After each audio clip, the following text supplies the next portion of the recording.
The ideal gas law encompasses all of the other gas laws and combines them into one. P is pressure, V is volume, N is moles, R is the ideal gas constant, which is 0.08206 liter atmospheres moles Kelvin.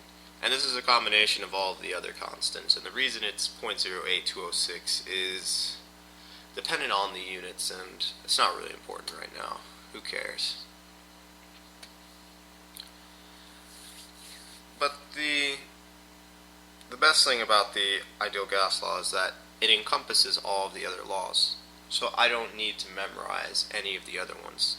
The whole point of learning the other ones was just to get a better view of the individual properties of gases, like what happens with pressure. What exactly are gases trying to achieve? They're trying to achieve an equilibrium with the pressure of the atmosphere, at least if it's on this planet. So I can write this either this way, this is the way I generally remember it, but sometimes it's helpful just to think of it as this, because it's easy to convert it into its other forms.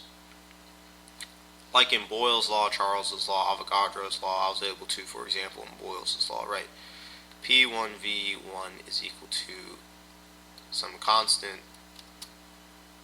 let's call it A,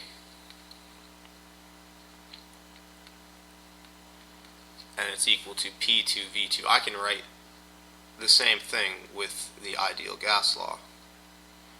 P1V1 over, it's supposed to be an N. Oh well, this is an N. N1 T1 is equal to the constant R, and then I can have that equal a second set of pressure, volume, moles, and temperature.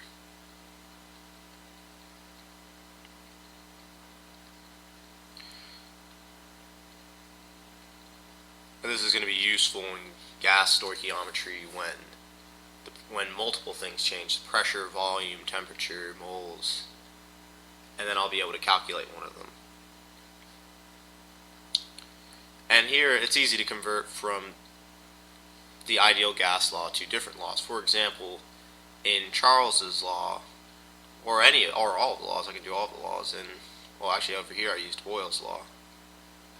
So in Boyle's law, it's P1V1 is equal to P2V2.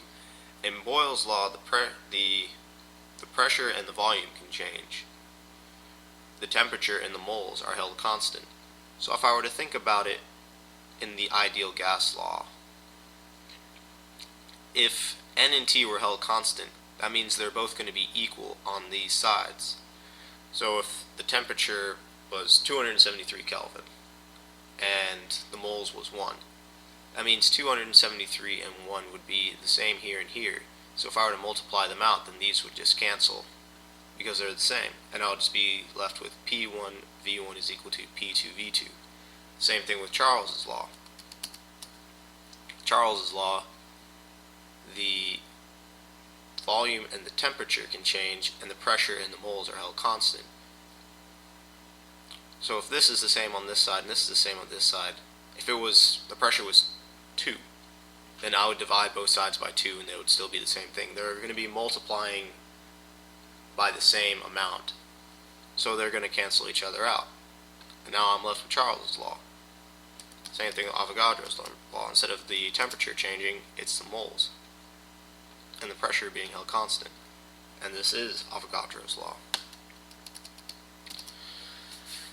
So now I can see how that works. I'll do a very simple problem very quickly. And a lot of the times the ideal gas law is going to be used to find, I have 4 values, so I can solve for the one unknown if I'm missing one. So for example, if I have an ideal gas at a pressure of 1.5 atmospheres, a volume 8.56 liters,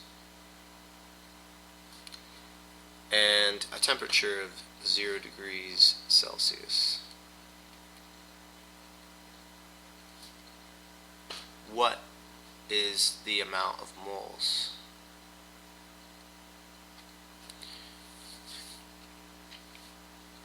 This is a simple enough problem. I just use PV is equal to nRT, where R is the gas constant, 0.08206.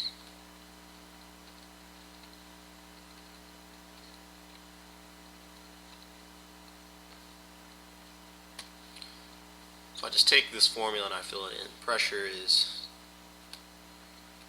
1.5 atmospheres. Volume is 8.56 liters. And I'm not sure what that is. That's what I'm going to find out. 108,206 liter atmospheres, moles Kelvin.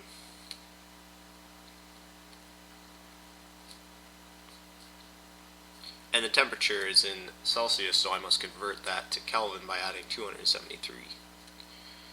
So just 273 Kelvin. Now I just multiply these together, divide. It's a simple problem. Just enter this into a calculator. 1.56. So that's equal to 12.84 divided by 0.08206 divided by 273. And I get N is equal to 0.57 moles.